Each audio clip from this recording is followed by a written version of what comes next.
How relationship patterns from early life shows up in business. When we walk through the door, going into a business or workspace, we do not leave our emotions behind. There's certain patterns that we bring with us into the workplace that come from home as well.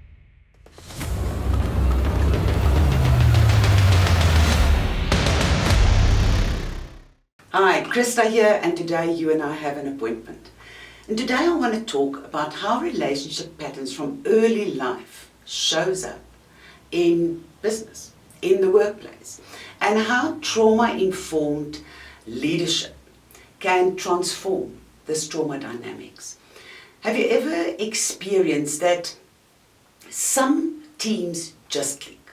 Some people they just have got one another. There's not even a hard work to get that done. And then others, it's always conflict with one another. And you ever wondered why? Now, that's not necessarily personality only. When we walk through the door, going into a business workspace, we do not leave our emotions behind. There's certain patterns that we bring with us into the workplace that come from home as well, in our personal lives. And so it's deeper than just personality. It's often to do with the emotional connection, the way that we learned how to deal and connect with one another that comes from those patterns. Now, when we talk about relationship patterns, what is a pattern? Patterns are the way that people interact, the way that people deal with conflict, the way that people have conversations with one another. Those are patterns. It's the same repeated way of showing up and in relationships. Now, when we talk about relationships dynamics, it's important for us to realize that, like we said, it's not workspace specific only. It can the same patterns can show up also at home. And we need to really dig into that. Now, the buzzword that's really going around is attachment styles. Is how do people attach in conversation, in communication with one another. Now, there's the basic attachment styles that's been defined and that people often talk about. And the one is the secure. Obviously, the secure attachment style is what we're all looking for. That's where people are confident, where people are secure within themselves. They step in and they are calm and they're often very open for collaboration. The next one that we get is the anxious attachment style. Now, it's very easy to identify. Those are the overachievers, always apologizing, really seeking approval all the time. And then we get the avoidant. Now, the avoidant attachment style is where people that are avoiding conflict. They often will reverse into themselves. They will remain quiet. They are not that eager to collaborate. And then we get the disorganized. Now, the disorganized person will typically be the one that will have sudden outbursts. You don't always know exactly what it is that you're getting from the person. Now, if we look at just those attachment styles, it's important for us to realize, have them in the back of our head, because in a workplace, they show up too.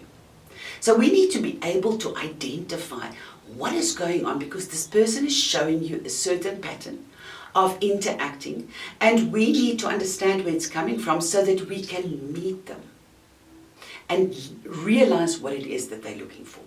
Now, as in a workspace, what is important for us to go into listening, look at the person's behavior. If they keep on looking for reassurance, you immediately have a red flag going up and to say, okay, this person is anxious.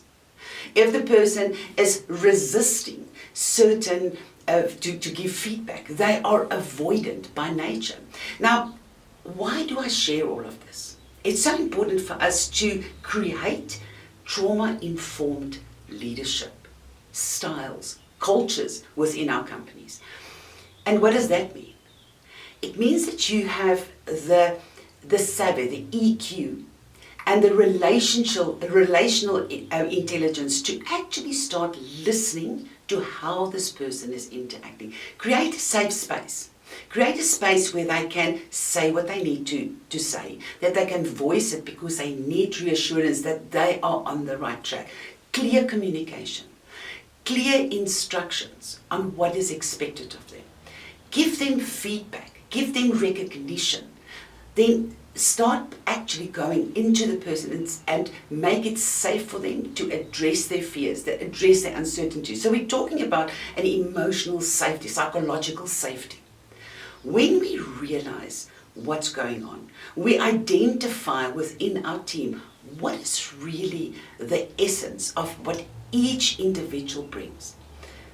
Now these labels, and I am one that are really very cautious to label things, because if we label, we are actually putting somebody in a box and we're saying that this is who you are and you can never change. And I absolutely do not agree with it. We might have a tendency, it's a coping mechanism that we've learned through trauma, through experiences in the past, and we've somehow found a way to interact according or in the backdrop of what is happening there. When we create a safe space, it allows the person to shift. Because what we really want is we want all to be secure in our relationship. So as a leader, we need to set the bar. We need to walk the line. We need to make sure that there's clear, safe interaction styles. So how do we do that? We create more check-ins. We make sure that we model security. The more calmer you are, the calmer the other person will be. So take the lead in how you are willing to engage.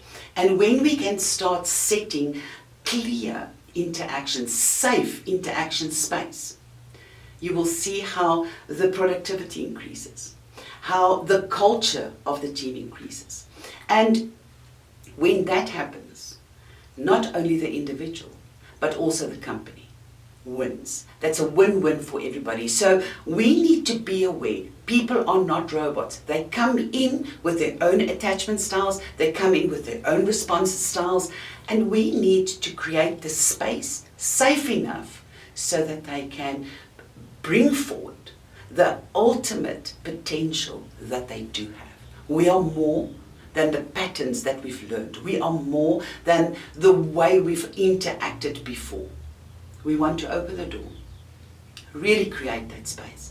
So if this is a topic, if this is something that you want and that resonates with you, and you really want to bring your team into a place where there's healthy patterns that we are starting to create, where you want to learn more about empathy and how to meet every individual at the place that they are.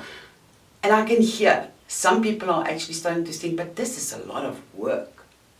When are we going to get to the work itself?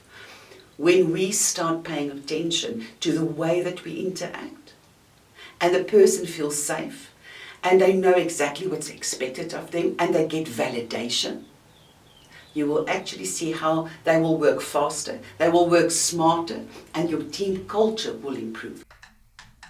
Christa here. I'm looking forward to our next appointment. Put on your notification bell.